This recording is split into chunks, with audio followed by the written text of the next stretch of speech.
দুর্গাপুজো সমন্বয় সমিতির পক্ষ থেকে আসন্ন দীপাবলি, ছট পুজো ও জগদ্ধাত্রী পুজোয় সকলকে আমার সমন্বয় সমিতির পক্ষ থেকে প্রীতি শুভেচ্ছা ও অভিনন্দন জানাই।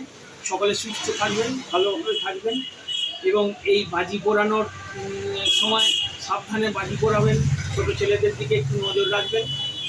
আরও একটা কথা বলে রাখি, বর্ধমান দুর্গাপুজো সমন্বয় সমিতির পক্ষ থেকে উত্তরবঙ্গের বন্যা কবলিত মানুষদের সাহায্যার্থে আমরা একটা উত্তরবঙ্গ রিলিফ ফান্ড খুলেছি, যেখানে প্রত্যেক পুজো কমিটিকে আমরা কিছু কিছু করে সাহায্য দেওয়ার আহ্বান জানিয়েছি এবং সকলেই সাহায্যের হাত বাড়িয়ে দিয়েছে এবং আমরা সেই সাহায্য সংগ্রহ করে এক জায়গায় সংগ্রহ করে আমরা কোনো ত্রাণ তহবিলে তুলে দেবো।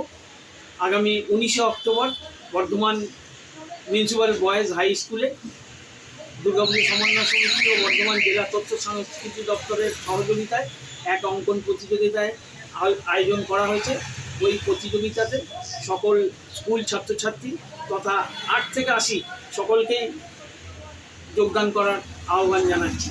সবাই সুস্থ থাকবেন, ভালো থাকবেন।